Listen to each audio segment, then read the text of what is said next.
In case that you are wondering why you are in bed with me, it is because I have no other room to film at the moment. An explanation video will follow, I hope. Just to already say it, it could be that I will be absent more often in the near future. I hope I will return to a schedule that is as usual again, but nobody knows. On to the video for today. I watched nearly every video from Nerdy Crafter about the real little backpacks. Real littles? Real little? I don't know. And I really like the backpacks, but when I went to a toy shop and looked at them, I was like, nice, but not exactly what I wanted. So I decided to stitch some together on my own. And then I forgot about this idea because of reasons. One of the reasons was, why should I make backpacks when I don't even have dolls that are modern enough to wear a backpack? But then Rainbow Fine Arts asked me about backpacks, and after I thought about it for a moment, I decided now is the time. And it is not only Rainbow Fine Art who will be getting a tutorial. You are getting a tutorial as well! Surprise! A tutorial you didn't even ask for. Just let's start. For being able to show you how to make it, I used the 1-3 doll. This is my doll Aliena. You can use a 1-6 or whatever size you want, but keep in mind, the smaller it is, the more difficult it is to sew. And you should sew it by hand for a smaller doll. Just to get an idea how big I want the backpack to be, I first took a measurement on the length of her back and then the width of her shoulders, because I wanted the backpack to stay inside those measurements. For her it was 7 centimeters width and 10 centimeters length, so I drew a rectangular grid in which I could draw the backpack in. For this first backpack I wanted to do, I think, the most traditional one,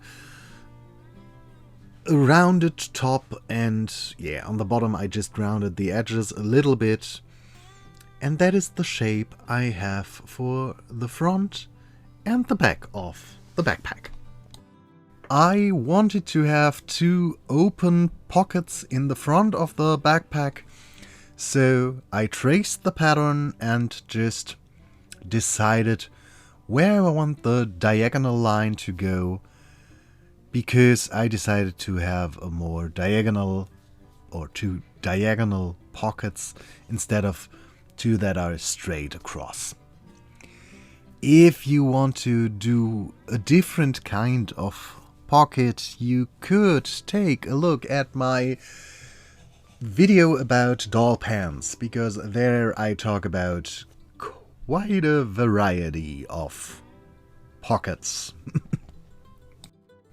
For the side parts, you now want to measure the circumference of your main bodice, backpack bodice piece.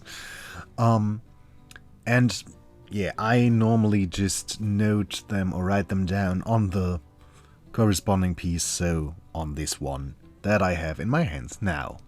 For this kind of backpack you obviously need a zipper. And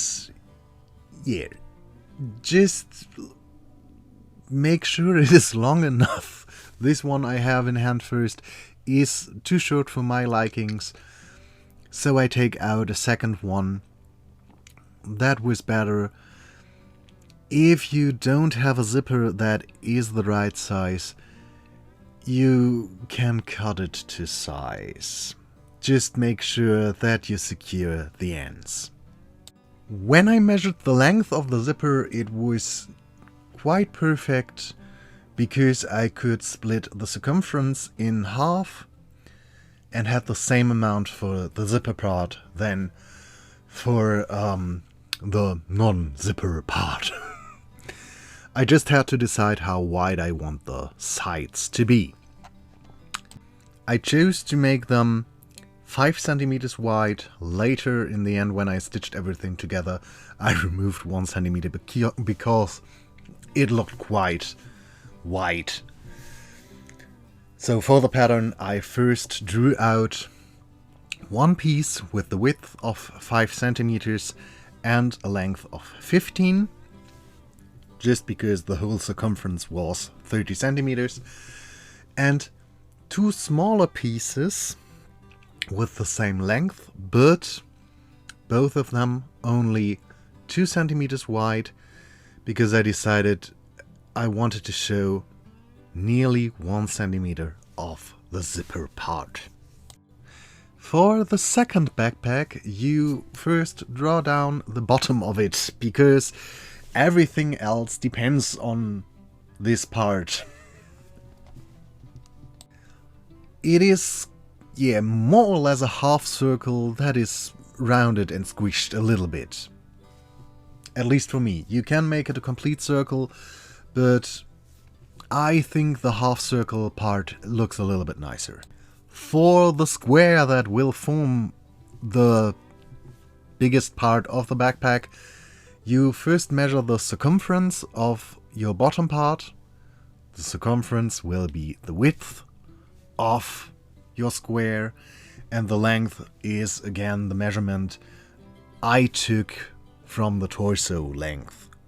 So in my case, the circumference of the bottom was 19, I think, and the length was 10 centimeters.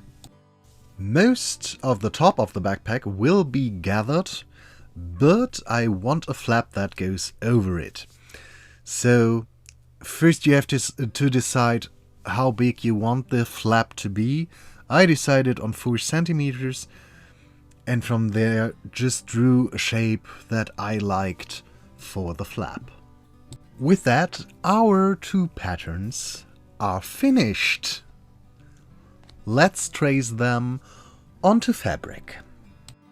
For assembling the first backpack, you need to cut out at least one piece for the back part of the backpack. If you have a really sturdy fabric, you can get away with just cutting out one. If you have only flimsy fabrics like me, just cut out 2 and use an inlay. This gives you the option to quilt the back a little bit, which can look very nice. The inlay is cut out shorter or smaller than the seam will be later, so it won't be catched by the seam that gathers the whole backpack later. It should only support the back so that the backpack stays a bit more stiff and doesn't collapse completely. If you want a look that is more collapsed, you obviously don't need this part. It is just to have it supported a little bit more. Encase it between your 2 layers of fabric and just stitch down a little pattern that you like. For me, I just used a grid and was done with it. To carry it around, our girl obviously needs straps on her backpack. I decided for this one to use only satin ribbon. This one was 1 centimeter in width, and I measured it by roughly wrapping it around her arm and deciding where it should be. In the end, I had 15 centimeters, and I cut out 4 pieces. 2 of them were put onto each other and stitched at the sides, and once in the center, just to give the straps a little bit more sturdiness, because we all know satin is quite flimsy. And the center stitch line is more or less just decorative, because most backpacks have a center line like this. And I took the zipper and the two sides. First I just pinned one side to the zipper, stitched that on, folded it over, stitched a second row, and did the same thing with the other side. I don't show the stitching here, I just show you the steps, how I assembled everything.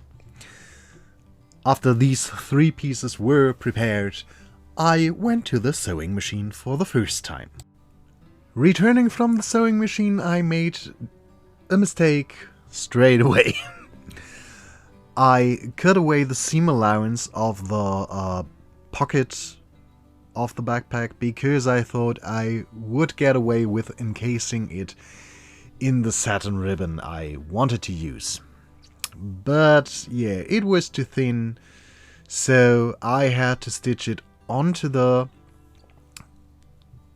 backside of the fabric first and then flip it over, so the pockets are a teeny bit smaller than I originally planned, because I used all the fabric I had for the backpack. There was no way to cut it out again, so we have to live with a pocket that is a bit smaller. What a disaster. Then I pinned the zipper part of the side onto the other half of the side, stitched it together, but only on one side of it.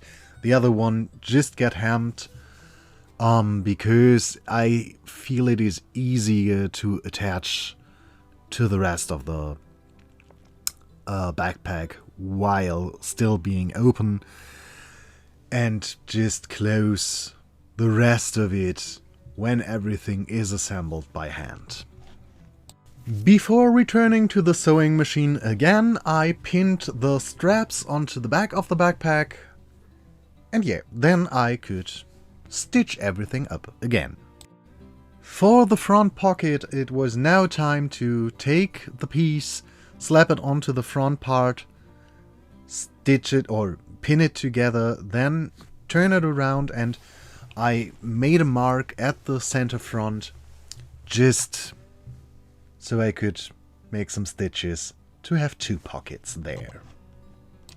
Before you pin the side onto the front of the backpack, you should make some little cuts, because it makes it a lot easier to get around the curves.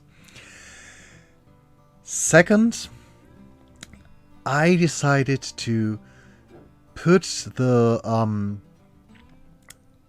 part on it quite wonky, because we all already have this asymmetric feel through the pocket in the front. Why not have it with a zipper as well? Normally you should measure it. In this case, I couldn't be bothered. I started pinning it with the hemmed side, so the side where there is no zipper first, because when you are going around and pinning the zipper part on this edge, in the end you want the hemmed part to be outside when you turn it. So when it's left sides together, it should be on the inside. I hope you get what I wanted to say with this. Then I could attach the back of the backpack in the same way.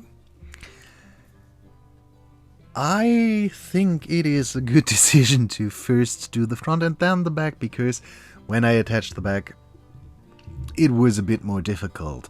If I had sewn it by hand, it would look not as wonky as it does, but because the backpack will be mostly seen from the front, I was fine with it being slightly off. As a last step, I stitched the part close where the hemmed side part meets the zipper side part. And then I could turn it inside out, and the first backpack was done. To help it get in shape, I just stuffed it with some paper, and then I started with the second one. I cut out 2 parts for the lid, one in the black fabric that is for the main bodice, which will go inside, and the second one out of another fabric, just to have a little bit of variety and not just a black backpack. So first I pinned these 2 flaps together. Then the second thing was pinning the tube of the bodice together at the length, so at the 10 centimeter long side. And then I took out the fabric again and cut out 2 strips of 15 centimeter long fabric that again were sewn into the tube to get the straps. Off to the sewing machine we went, and it was time for turning stuff for the first time. I started with the flap and cut away as much of the seam allowance as I dared to do, then turned it inside out and just secured it in place with some clips. At this point I also turned the opening to the inside. After this was done, I struggled quite some time with turning the straps inside out. But after that was done, I could clip them into place as well. I did this while keeping in mind that the seam stays in the middle, so it won't be as visible from the front. The straps were again stitched in the middle to give it this separation that you see on a lot of backpacks. Then it was time to slide them into the main bodice tube of the backpack and pin them in place, then pin the bottom part onto it. For this as well, it is easier if you make some small slits. I first tried it without and it was a disaster. When I then finally cut into it several times, it was so much easier to get it around. Just keep in mind that you don't cut further than your seam allowance is. Otherwise you destroy your backpack and you don't want that. That was the advice of the month. While you are at it, you can already hem the top edge and then turn your second backpack inside out.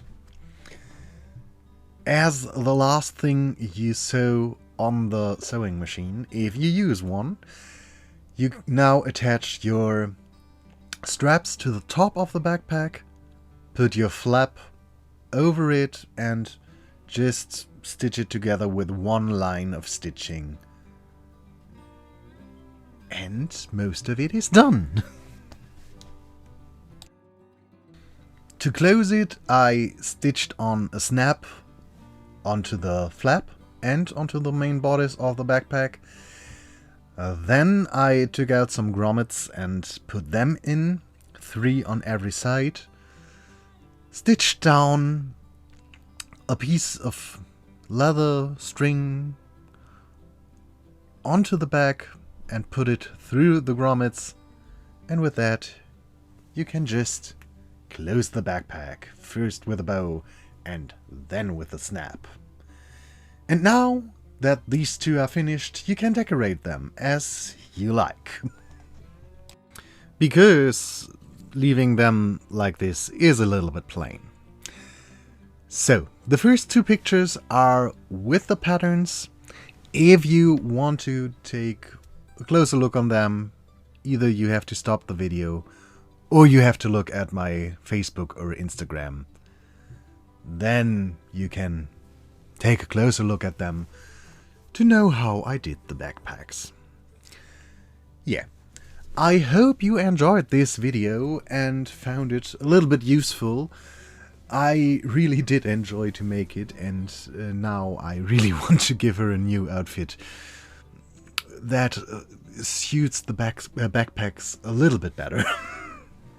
If you make them, please tag me in them if you post it, and we will see us another time. Have a great time, and until then, bye.